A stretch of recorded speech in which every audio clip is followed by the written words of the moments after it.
Singer మనో. ఈ పేరు తెలియని తెలుగువారు ఉండరు. ఎన్నో పాటలు పాడి ప్రేక్షకులను బాగా అలరించారు. ఈ మధ్యకాలంలో బుల్లితెర పైన పలు షోలకు జడ్జిగా కూడా వ్యవహరిస్తున్నారు. ఇలాంటి సింగర్ మనో కుమారులు చేసిన పనికి ఇప్పుడు ఇండస్ట్రీ మొత్తం ఒక్కసారిగా షాక్ అవుతోంది. దానికి కారణం వీరిపైన పోలీస్ కేసు నమోదవటం వల్లే అని తెలుస్తోంది. మనో కుమారులు చెన్నైలో శ్రీదేవి, కుప్పంలోని ఫుట్బాల్ అకాడమీలో శిక్షణ తీసుకుంటున్న కృపాకరన్, వలసరవక్కం అనే ఇద్దరిపై దాడి చేయడంతో వారిని పోలీసులు అరెస్ట్ చేశారు. మంగళవారం రోజు రాత్రి అకాడమీ నుంచి తిరిగి వస్తూ ఉండగా హోటల్లో టిఫిన్ చేసేందుకు వెళ్లిన ఇద్దరిని మనో కుమారులు కొట్టినట్టు తెలుస్తోంది.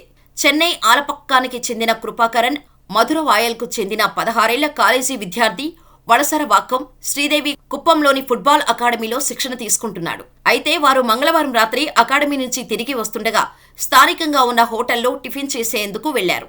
ఆ టైంలో మనో కుమారులు రఫీ, షకీర్లతో పాటు మరో 3 స్నేహితులు అక్కడ ఉన్నారు. అయితే ఈ 5గురు మధ్యమత్తులో కృపాకరంతో పాటు మరో 16 ఏళ్ల బాలుడితో గొడవకు దిగారు.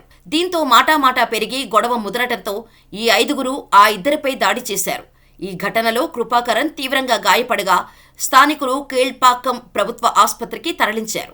ఈ ఘటనపై సమాచారం అందుకున్న వలసరవాక్కం పోలీసులకు సింగర్ మనో కుమారులు రఫీ, షకీర్, వారి స్నేహితులు విఘ్నేష్, ధర్మ, జహీర్పై హత్య, బెదిరింపులు, దాడి వంటి 4 సెక్షన్ల కింద కేసు నమోదు చేశారని తెలుస్తోంది. మనో కుమారులతో పాటు అతని స్నేహితుడు పరారీలో ఉన్నట్టు సమాచారం. వీరి కోసం ప్రస్తుతం పోలీసులు తీవ్రంగా గాలిస్తున్నారు. అందుకు సంబంధించిన వీడియోలు సోషల్ మీడియాలో తెగ వైరల్ గా మారాయి. ఈ విషయం విన్న సింగర్ మనో అభిమానులు ఆయన కుమారులను అసహించుకుంటున్నారు. ఎంతో మంది దగ్గర మంచి పేరు సంపాదించుకున్న సింగర్ మనోకి ఇటువంటి పిల్లలు ఉండటం చాలా దారుణమంటూ కామెంట్స్ చేస్తున్నారు. మరి మనో గారు తన కొడుకుల విషయంలో ఎలా స్పందిస్తారో చూడాలి.